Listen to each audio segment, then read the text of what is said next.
What's up, guys? Here are the top 5 players the Lakers need to trade for in the upcoming offseason. We'll start with the player that is least likely to be a Laker. The player at the bottom of the list is Bradley Beal. Beal just came off his best season in the NBA, averaging 30.5 points, 4.2 rebounds, 6.1 assists, and 35.3% from behind the arc. Bradley Beal would be a major improvement over Danny Bricks, with the player entering his prime and demonstrating his ability to make timely shots when the team needed it most. Not only would the addition of Bradley Beal ease the load on LeBron James and Anthony Davis, but it would also give the franchise a third star who can be counted on in situations of pressure. The assets the Lakers have to trade for Beal have low value, which makes this trade nearly impossible. The fourth player on the list is Zach LaVine. LaVine finished the season with all-star numbers, averaging 25.5 points, 4.8 rebounds, 4.2 assists, and 3.1 threes per game, while shooting 38% from deep. Despite all this, the Bulls still had a disappointing season with not much improvement from Lauri Markkanen, who was supposed to be their second star. Add in the fact that LaVine mentioned during the All-Star weekend on wanting to play with LeBron James and a dominant big man.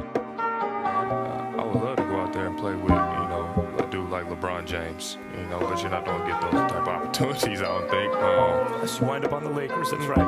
And things like that, but man, I'd love to play for a point guard, you can get up and down the floor and pass the ball up like that, and sometimes playing with a dominant big man is great too. LaVine would also be the third star option that the Lakers need, but with the low value assets the Lakers have, the chance of Lakers landing LaVine is slim, which puts him at the fourth spot.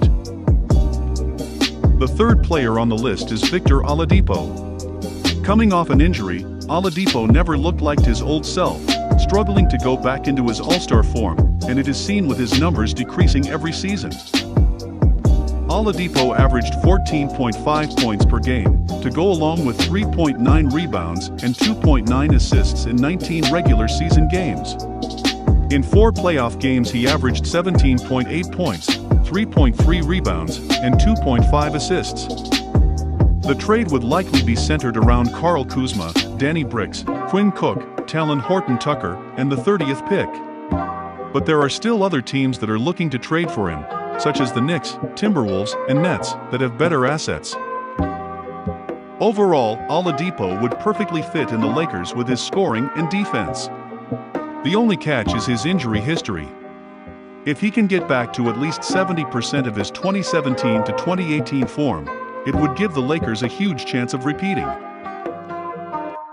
The second player on the list is Buddy Hield. Hield has been in conflict with the Kings franchise ever since signing the contract extension.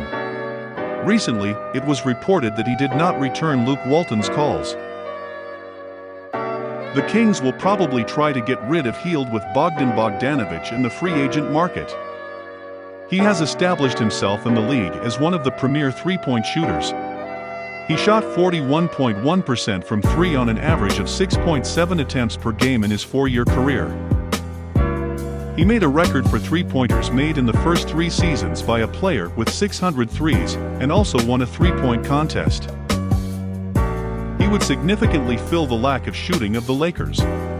He's lights out from deep, but also a liability on the defensive end, but with the Lakers being a defense-first team, they'll find a way to solve that. And at the top of the list is Derrick Rose. Rose is nowhere close to the dominant force he was before his multiple injuries, but he showed that he can still be a reliable offensive option. Rose averaged 18.1 points and 5.6 assists per game last season on 49% from the field. He did all that while just playing 26 minutes per game. Before the trade deadline last season, there was a lot of speculation swirling around the Lakers and Rose.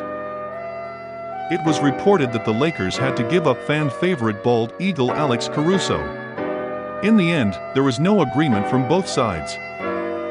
With Rondo in the free agent market, picking up Rose would help them have a sixth man off the bench who can handle the ball and create shots for himself and others, which takes a lot of the pressure off LeBron James.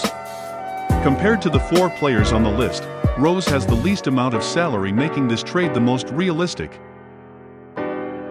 Let me know what you guys think down the comments on which trade you think is the most realistic. Be sure to subscribe and like this video for more Lakers related content. And that's a wrap. Peace.